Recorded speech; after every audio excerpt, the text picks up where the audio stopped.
I thought I'd share some of my most used apps/tools that just make my life as a gaffer so much easier. And you don't need to be a gaffer in order to benefit from these. As a DP, you can definitely use them too.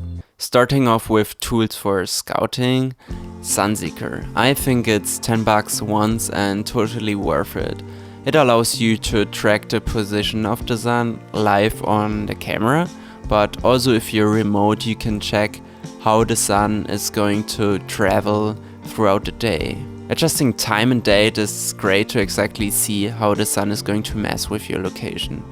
It can also tell you about blue hour, which is great too. Then I think this app goes hand in hand with Sunseeker, shadowmap. I've used this app to fully plan my lighting setups remotely. It truly shines when you can't physically be on a scout. Because shadowmap will not only show you how the sun is going to travel, but it will show you how the shadows of surrounding buildings are going to affect your location using 3D data. Because maybe where you want to light is in the shade, so you're good without blocking the sun. I'm paying about $30 a year for it. This next one has gotten so many comments asking about which 3D program I'm using for demoing my lighting setups. And the answer is I'm using set.a.light 3D. Funny, because I recently discovered that this has also been quoted in this book right there. It's been there the entire time. It allows me to plan and visualize my lighting setups. If I have any doubts about an idea, it's easy to just test it out in this app as well. I purchased the 3D importer as an add-on, which allows me to import any other 3D assets, which is really great. It was a bundle to my studio purchase, and the studio version is a lifetime payment of around $200. There's also alternatively cinetracer, which I've also got recently, since you can't really do exteriors with set.a.light 3D since it's based in a studio of 4 walls. Set.a.light is easier to operate and use though, meaning you can download and use it right away. It's very intuitive and great for when you need to work with Photometrics. Speaking of which, it has EL zone, which is amazing. It lets you read contrast ratios. If you don't know what EL zone is, look it up right now and come back.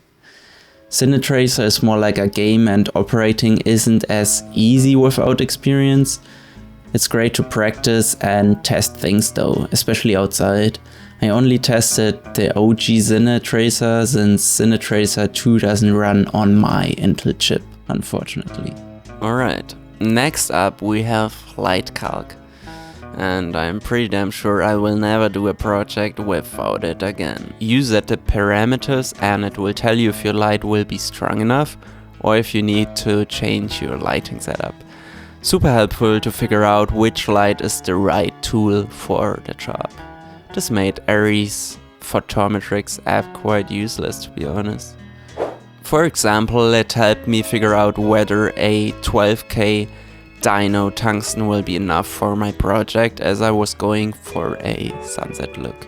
It had to A, overpower the ambient light of a cloudy day, and B, give me enough output on the subject at 10 meters distance. And it proved itself. It worked. It was spot on. It was bright enough.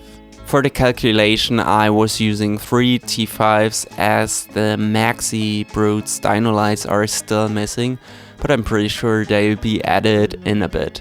Matt, the creator of this tool, is super awesome, and I managed to give you guys a discount code.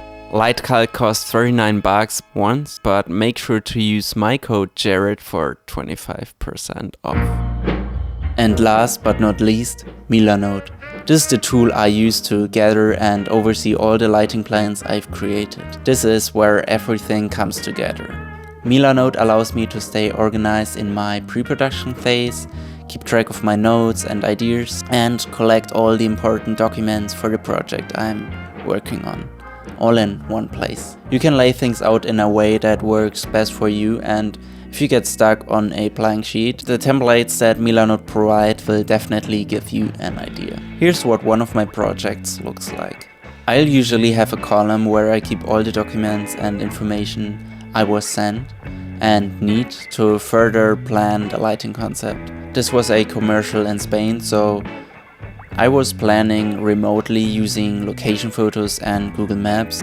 And as you can see, I was relying a lot on shadowmap, which helped me determine the best light for each scene and location. Sometimes it can get a bit overwhelming when doing these, but having everything laid out and categorized in a way that makes sense to you allows you to have an overview and plan accordingly. For me, using columns and color coding scenes by shooting theirs helped me see clearly. I also create equipment rental lists with the spreadsheet table here. And my lighting diagrams are in there too, of course. Let me give you a different example. This is a Milanote project I got sent by a directing DP who wanted me to gaff his short film for him. For me, having everything in one place is important, and Milanote is just a perfect tool for that. It keeps everything organized and easy to overview. You can also share your boards with your team by sending a link or by exporting them as a PDF. Milanote is available for free and with no time limit. Sign up using the link in my description and stay organized yourself. Thank you, Milanote, for sponsoring this video. And for the end, I'm doing some honorable mentions. Leaf filters, your diffusion book, helps you find the right diffusion for your project. Stagehand, your cheat sheet to applying any gel filters to a full color light. Sodium, straw, Roscoe, Lee, Apollo, it has them all. Finally, I'm dropping a nice little handy tool into the list, Kelvin meter. By no means is it going to replace a spectrometer, but sometimes it's just good to figure out what color temperature light is or what daylight is coming in order to match that to your lights. How accurate is this app?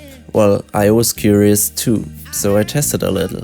I used a gray card with 18% middle gray. Later I also tried a piece of paper. First scenario was natural light, cloudy day, and then I measured with a spectrometer to see how close it would be, and actually it's not bad at all. I also tried an artificial source, and these two measurements on the bottom were with a piece of paper. Also not too bad. A gray card definitely gives you a closer reading, since papers often come with a bluish or yellowish tint. And honestly, considering that this app is pretty much free, it's a nice tool to have in your pocket. These are the apps that either live on my phone or iPad or Mac. They get used pretty much on every project, and I wouldn't want to miss a day without them. Let me know if you find these apps useful too, or if you already feel them. Let me know if you find these apps useful too, or if you already know them. Feel free to share any other useful apps with us that I didn't mention. I appreciate you guys, and I hope to see you in the next one. Bye.